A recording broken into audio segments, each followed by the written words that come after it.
जय श्री श्याम भक्तों, सावन का महीना आ गया है। इस सावन के महीने में हमें भगवान भोले शंकर की कैसे पूजा आराधना करनी है, ये हमें जानना बहुत ज़रूरी है।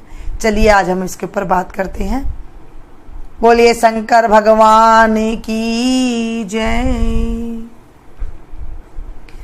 मेरा भोला है भंडारी, करे नंदी की सवारी, भोलेनाथ रे शंभुनाथ रे।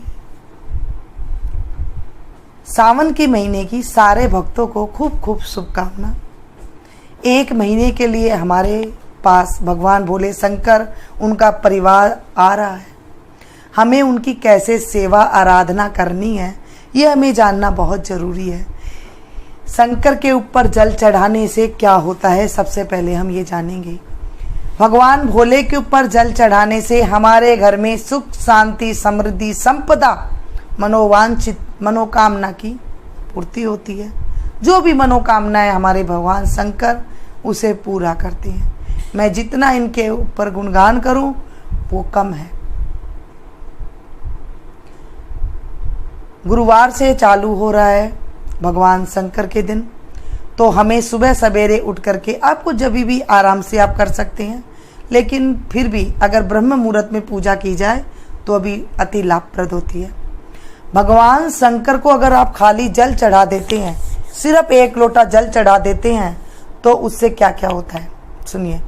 आयु बढ़ती है, धन संपदा तो बढ़ती है, घर में निरोगता आती है, यानी कि रोगों का नाश होता है, मनोकामना पूरी होती है एक महीना जल चढ़ाने से।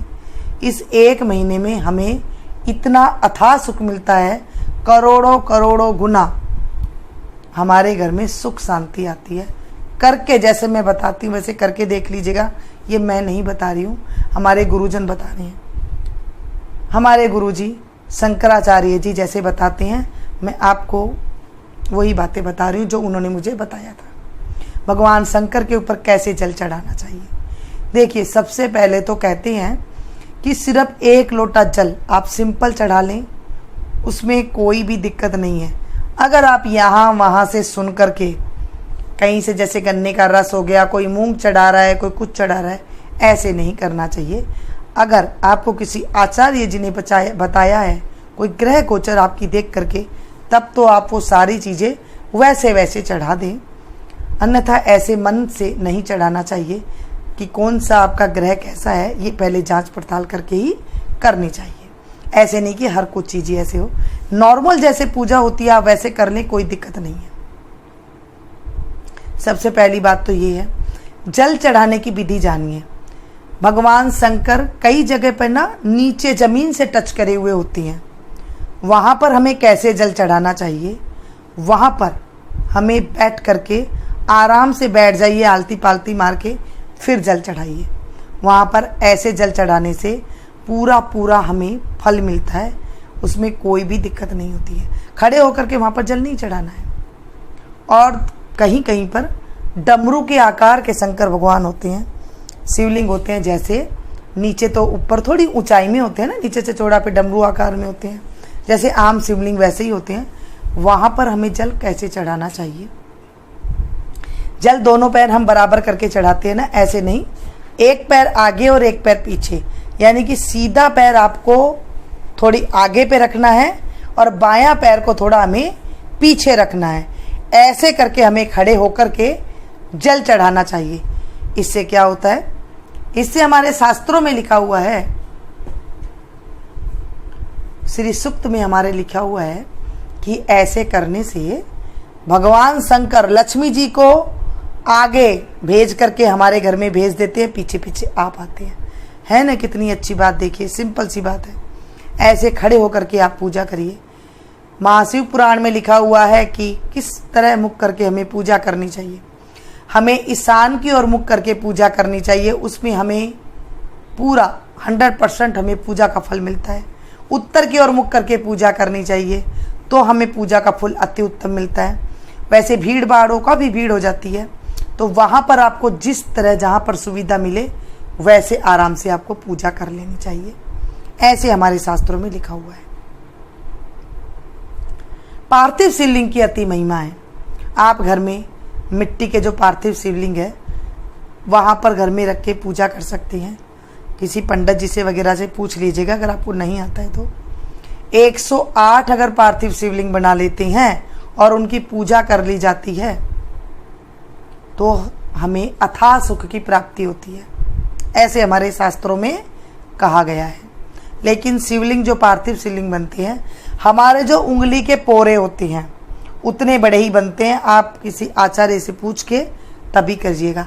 अगर एक शिवलिंग बनाते हैं घर में पार्थिव तो वो एक अंगूठे के बराबर होता है, इससे बड़ा नहीं होता है। ऐसे करके पूजा की जाती है। अगर आपको पूजा विधि नहीं आती है तो किसी पंडित जी से आप एक बार करवा लें, फिर देख लेंगे आपको आ जाएगा सारी बातें, फिर वैसे ही वैसे पूजा आप घर में भी कर सकते हैं। या फिर मंदिरों में, मंदिर के द्वार पर भी आप वहाँ पर जाकर पंडित से करवाते हैं तो उसका और अधिक पुण्य मिलता है, घर से ज़्यादा मंदिर के वहाँ पर मिलता है। मिट्टी कौन सी लें? मुट्ठी पीपल के पेड़ के नीचे की ले सकते हैं, बड़की पेड़ के नीचे की ले सकती हैं, किसी तीर्थ के स्थान की नदी की मिट्टी आप ले सकते हैं, ऐसा कहा गया है। यहाँ पर ऐसे जो बताया वो मैंने आपके साथ शेयर किया। अब मैं बताती हूँ कि आपको अगर कोई रोग वगैरह है तो हमारे शास्त्रों में लिखा हुआ है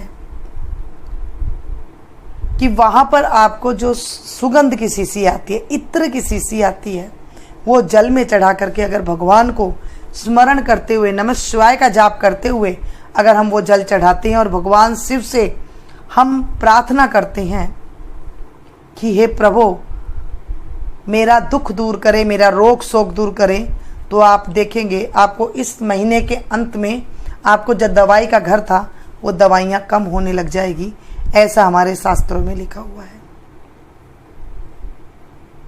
बेलपत्र चढ़ाने से, एक बेलपत्र ले लीजिए और चिकने पार्ट को भगवान शिव जी के ऊपर टच करा दीजिए। लेडीज को हाथ नहीं लगाते हैं, लेडीज हाथ नहीं लगाती है उनके ऊपर, शिवलिंग के ऊपर। जो हमारे पुरुष भाई हैं वो उसके ऊपर टच कर सकते हैं, लेडीज सिर्फ ऊपर से ही उन्हें रख सकते हैं। बेल पत्र चढ़ाने से, चढ़ाते वक्त आपको ये बोलना है, हे त्रिगुणमय, हे मेरे भोलेनाथ, मेरे 3 जन्मों के पापों को दूर करो। जब आप एक बेलपत्र इस तरह कह करके चढ़ाते हैं, एक बेलपत्र से हमारे 3 जन्मों के पाप नष्ट हो जाते हैं। बोल करके चढ़ाएं आप। और आप 11 बेलपत्र भी चढ़ा सकती हैं, 21 बेलपत्र चढ़ा सकती हैं, 108 बेलपत्र चढ़ा सकती हैं, वो आपके सामर्थ्य के अनुसार है। पूजा में आप आक, धतूरा, जो भगवान शिवलिंग को चढ़ते हैं वो मंदिर के बाहर मिल जाते हैं, वो आप चढ़ा सकते हैं। आक के फूल भगवान को अति प्रिय होते हैं, बेल का फल भगवान को अति प्रिय होता है। ये सारी चीज़ तो बाहर मिलती है, फल और पुष्प वो आप चढ़ा सकते हैं। एक फल आप ना चढ़ाएं, कोई भी फल चढ़ाते हैं 2 फल चढ़ाए भगवान शिव जी के ऊपर। जोड़े से फल चढ़ाने से हमारी जोड़ी बनी रहती है, ऐसे हमारे शास्त्रों में लिखा हुआ है। नीला कमल अति भगवान शिव को अति प्रिय होता है। नीला कमल चढ़ाने से हमारे घर में अथाह सुख की प्राप्ति होती है। कहीं से मिल जाए तो कहते हैं कि नीला कमल भी चढ़ाना चाहिए। बाकी जैसे हम देख के भटकाव जिंदगी में भटकते हैं कि हमें क्या करना चाहिए, क्या नहीं करना चाहिए, सिंपल तरीके से पूजा करें। जैसे आपने देखा होगा पहले हम जब बचपन में पूजा करते थे, या फिर हमारे जो दादी जैसे पूजा करती थी, हमारे मम्मी पापा जैसे पूजा करते थे, वैसे ही सिंपल तरीके से आपको पूजा करनी होती है। ज़्यादा हमें चक्रों में नहीं पड़ना चाहिए कि ऐसे करें वैसे करें, इनमें हमसे कहीं गलती हो जाती है। और एक बात, अगर आपके आसपास कहीं बेलपत्र का वृक्ष मिल जाए तो आप 1 महीना बेलपत्र के वृक्ष पर जल चढ़ाएं। बेलपत्र के ऊपर जल चढ़ाने से सारे रोग शोक दूर होते हैं, क्योंकि नीचे इसमें ब्रह्मा, विष्णु, महेश तीनों का वास होता है। वहाँ पर आप जल चढ़ाएं, जो धागा लपेटते हैं वो चढ़ाएं, एक दीपक वहाँ पर अवश्य जलाएं। 1 महीने तक अगर आप रेगुलर ये करते हैं और जल चढ़ाने के बाद बेल पत्र के पेड़ के नीचे जल चढ़ाने के बाद जो जल होता है उसे अपने माथे पर टच करने से कहते हैं गंगा स्नान का हमें फल मिलता है। देखिए कितनी बड़ी बात है कि बेल पत्र के नीचे आपने जल चढ़ाया, उस जल को अगर हम माथे पे लगाते हैं तो हमें गंगा स्नान का फल मिलता है। अगर आप वहाँ पर जगह है और वहाँ पर नमः शिवाय का आप जाप करते हैं तो भी हमारे जीवन से कलेश, दुख, रोगों का नाश होता है। ऐसे कहा गया है। सावन के महीने में एक नियम बना लें आप। वैसे तो मैंने आपको बताया ही था कैसे नियम किया जाता है। चतुर्मास के नियम भी इसमें लागू होते हैं। सावन के महीने में हरे पत्ते की सब्जी नहीं खानी है। जो कंवारी लड़कियां हैं इस टाइम पे 16 सोमवार उठा सकती हैं विवाह के लिए, क्योंकि इसमें कोई मान्यता नहीं है कि शुक्ल पक्ष और कृष्ण पक्ष इसमें नहीं देखा जाता है। सावन के महीने में आप कुछ भी व्रत करते हैं उसका शीघ्रति अति शीघ्र फल की प्राप्ति होती है। कोई भी व्रत शुरू आप कर सकते हैं। सावन के महीने से अगर आप व्रत शुरू करते हैं, जो भी कोई सोचते हैं नहीं कि हम कब से उठाएं, सावन के महीने से आप उठा सकते हैं। सावन के महीने में मंगला गौरी का व्रत होता है। ध्यान दीजिएगा, कई लोग मंगला गौरी का व्रत कर लेते हैं, उसमें बहुत ज़्यादा नियम होते हैं और वो नियम पंडित बताते हैं, पंडित जी वगैरह बताते हैं। उसी नियम से सावन के जितने मंगलवार पड़ते हैं वो मंगला गौरी के होते हैं। वो सावन के सोमवार से भी अति उत्तम माने गए हैं। सावन के महीने में अगर 1 महीना आप पूजा नहीं कर सकते हैं तो आप सोमवार की सोमवार अवश्य पूजा करें। व्रत कई लोग शुक्ल पक्ष या कृष्ण पक्ष के करके करते हैं, वो भी आप नहीं कर सकते हैं क्योंकि कईयों को कई आदि व्याधि होती है, रोग शोक होता है, नहीं कर पाते हैं। कोई भी जॉब वगैरह होती है, कईयों की बच्चों की माँ होती है, नहीं कर पाते हैं। उसमें जो शिवरात्रि आती है वो अवश्य आप करें। सबसे बड़ी शिवरात्रि होती है। आपने कुछ भी व्रत वगैरह नहीं किया, शिवरात्रि का व्रत कर लेते हैं, कहा जाता है कि सारे पुण्य का फल उसी में ही मिल जाता है। शिवरात्रि के साथ साथ उसमें प्रदोष भी व्रत आता है। 2 प्रदोष व्रत आएंगे, कृष्ण पक्ष और शुक्ल पक्ष। आप वो भी कर लें, वो कर सकते हैं। उससे भी आपको जो है बहुत पुण्य की प्राप्ति होती है। ये सावन के महीने में जो ज्ञानी लोग होते हैं ना, वो इसका इंतजार करते हैं। आपने देखा होगा कई लोग पता नहीं कहाँ कहाँ से जल लेकर के आते हैं और ला करके प्रभु को चढ़ाते। ऐसे ही नहीं चढ़ाते, उनको पता है कि 7 जन्मों के पाप तक इस सावन के महीने में निवृत्ति हो जाती है। कई लोग डेली अभिषेक करते हैं, वो उसकी अलग विधि है, वो पंडित जी ओर से करवाते हैं। रुद्री का पाठ करते हैं, वो अलग तरीका होता है। जिन कन्याओं का विवाह नहीं होता है ना, जब हम छोटे थे तो हमारी दादी क्या करती, जब हम मंदिर में जाते थे ना तो मोली का जो धागा होता है ना, वो धागा कुछ लंबा लेते थे और शिव पार्वती के जोड़े को एक साथ बांध देते थे। यानी जैसे जोड़ा करते ना, गठ जोड़ा, ऐसे दोनों के ऊपर लपेट देते थे मोली का धागा। 1 बार 2 बार 5 बार, ऐसे आपको जितनी बार लपेटना है, दोनों को एक साथ लपेट देते हैं। और वहाँ पर लपेटने से कहते हैं कंवारी लड़की है तो उसको वर अच्छा मिलता है, जल्दी शादी होती है, और अगर शादीशुदा है तो उसका अखंड सुहाग रहता है। तो जो शिव पार्वती का अगर जोड़ा बनाते हैं तो उनके जीवन से कभी जोड़े की जो है टूटन नहीं होती है, उनका जोड़ा सही सलामत रहते हैं, यानी कि वो औरत सदा सुहागन रहती है, ऐसे कहा गया है। तो अपनी सिंपल तरीके से आप पूजा कर सकते हैं और आपको जो विधि पता है वैसे सिंपल तरीके से करिए, कोई भी दिक्कत नहीं आएगी।